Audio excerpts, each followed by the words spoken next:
नमस्ते। फैसला आप पर आप सबका एक बार फिर से स्वागत है। उम्मीद है आप सब अच्छे होंगे। आज मैं बात करने वाली हूँ स्वास्थ्य व्यवस्था के बारे में, पर उसकी शुरुआत पहले मैं एक छोटी सी स्टोरी से करूँगी। आप लोगों ने शायद अपने घर में किसी न किसी से ये स्टोरी सुनी ही होगी कि पहले के ज़माने में जो राजा हुआ करते थे वो प्रजा के बीच में जाकर देखते थे कि प्रजा को किस तरह की शिकायतें हैं, प्रजा किस तरीके से रहती है, उनको क्या क्या दिक्कतों का सामना करना पड़ता है। इस तरह की स्टोरी उम्मीद है आपने सुनी ही होगी। तो ऐसा ही कुछ हमारे स्वास्थ्य मंत्री मनसुख मांडविया ने किया। वो एक आम आदमी की वेशभूषा में दिल्ली के सफदरजंग हॉस्पिटल पहुंचे। जाहिर सी बात है, ऐसे उनका वहां जाने का मतलब ही यही होता है कि वो वहां किस तरह की व्यवस्था है उसको देखने गए थे, क्योंकि अगर वो अपने एक्चुअल फॉर्म में वहां पहुंचते तो उनको एक स्पेशल ट्रीटमेंट दी जाती, उनको दिखाया जाता कि सारा काम काज जो है वो सही तरीके से चल रहा है। इसलिए उन्होंने औचक निरीक्षण किया एक आम आदमी के रूप में। केंद्रीय स्वास्थ्य मंत्री मांडविया जी ने अपने इस अचानक किए निरीक्षण में पाया कि हॉस्पिटल में बहुत तरह की असुविधाएं हैं।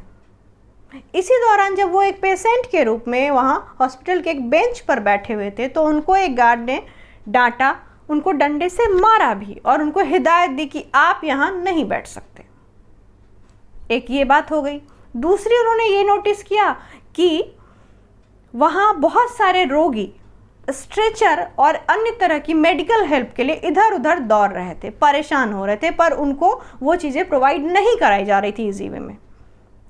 उसके बाद उन्होंने वहाँ ये भी एक अजीब सी चीज़ नोटिस की जो शायद वो आम आदमी बन के जाते तब ही नोटिस कर पाते, इसलिए उन्होंने ऐसा किया होगा कि वहाँ एक 75 साल की वृद्ध महिला, सीनियर सिटीजन कहते हैं ना, उनको स्पेशल फैसिलिटी दी जाती है। उस 75 साल की महिला को उन्होंने अपने बेटे के लिए स्ट्रेचर की अरेंजमेंट करने के लिए गार्ड के सामने गिड़गिड़ाते हुए पाया, लेकिन गार्ड ने उनको स्ट्रेचर प्रोवाइड नहीं करवाया, जबकि वहाँ कम से कम 1500 गार्ड पोस्टेड है उस हॉस्पिटल में। उसके बावजूद लोगों को इस तरह की परेशानी हो रही है और उसके बावजूद सीनियर सिटीजन को इतनी परेशानियों का सामना करना पड़ रहा है।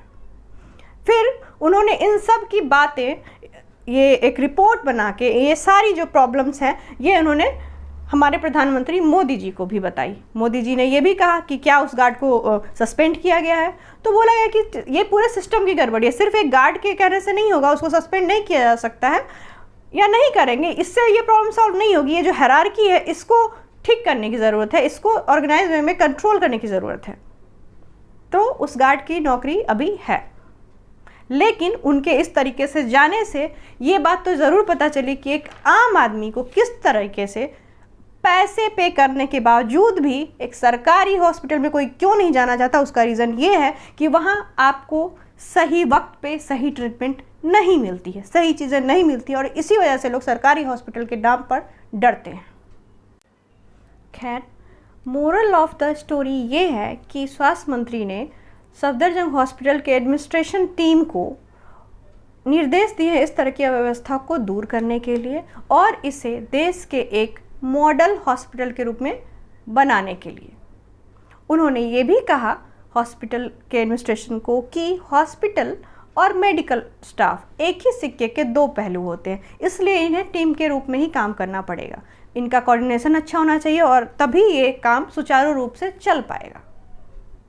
ज़रा सोचिए कि जब देश की राजधानी के इतने बड़े गवर्नमेंट हॉस्पिटल का ये हाल है, वहाँ इतनी तरह की अव्यवस्थाएं देखी गई हैं, तो मुझे नहीं लगता कि मुझे आपको ये बताने की ज़रूरत है कि उन छोटे कस्बों, शहरों और गाँवों के गवर्नमेंट हॉस्पिटल का क्या हाल होगा।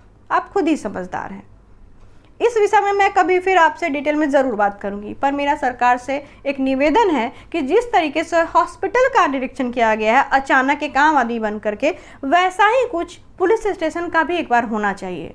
तब आपको पता चलेगा कि एक आम इंसान को एक सिंपल सी FIR करवाने के लिए कितनी मेहनत करनी पड़ती है, कितनी मिन्नतें करनी पड़ती है और कितने चक्कर काटने पड़ते हैं पुलिस स्टेशन के। और इस बीच अपराधी को पूरा वक्त मिल जाता है भागने का, सबूत को मिटाने का और चोरी किए गए सामान को ठिकाने लगाने का। एक आम आदमी के लिए उसका चोरी हुआ मोबाइल, लैपटॉप, ज्वेलरी, गाड़ी, इक्विपमेंट या ऐसी भी कोई भी अन्य चीज़ उसके मेहनत की कमाई होती है, या यूँ कहूँ कि उसकी संपत्ति होती है।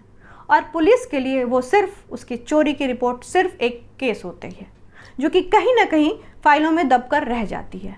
ऐसा इसलिए होता है क्योंकि इस तरह की घटनाएं छिटपुट घटनाओं में आती हैं, इनको नेगलेक्ट कर दिया जाता है और बड़ी घटना जो होती है उनको ज़्यादा नोटिस करके उन पे जल्दी कार्रवाई की जाती है। पर ज़रा सोचिए कि अगर ये छिटपुट घटनाएं हैं और इस तरीके से अगर अपराधी खुले घूमते रहे तो उनका तो मनोबल बढ़ेगा। इस घटना की जब रिपीटेशन होगी, जब ये बढ़ेंगी, तब तो आप इस चीज़ को सीरियसली लेंगे ना, तब तो आप इसके खिलाफ कदम उठाएंगे। तो जहाँ ये शुरू होता है आप वहीं इन चीज़ों को क्यों नहीं रोक देते? इसलिए मेरा निवेदन है कि प्लीज़ जिस तरीके से हमारे स्वास्थ्य मंत्री ने एक बहुत ही स्मार्ट वे में बहुत ही बढ़िया काम किया है, मैं कहूँगी उसी तरीके से कुछ अन्य क्षेत्रों में भी किया जाए। अब स्वास्थ्य मंत्री वो थे तो उनका हर जगह अवेलेबल होना पॉसिबल नहीं है, वैसे ही सीएम का हर जगह अवेलेबल होना पॉसिबल नहीं है। तो आप कुछ ऐसे लोगों की टीम बना दीजिए जो इस तरह के काम करें और ऐसे इन्वेस्टिगेशन करके वो पता लगाए कि कहाँ किस तरीके से काम हो रहा है, ताकि आम जनता को दिक्कतों का सामना ना करना पड़े। अगर आप मेरी बातों से सहमत हैं और आपको मेरा ये वीडियो पसंद आया है तो इसे ज़्यादा से ज़्यादा लाइक और शेयर करें और मेरे चैनल को प्लीज़ प्लीज़ प्लीज़ सब्सक्राइब कर लें और बेल आइकन प्रेस करना ना भूलें। तब तक के लिए अपना और अपने अपनों का ख्याल रखिए। जय हिंद, वंदे मातरम, जय श्री राम।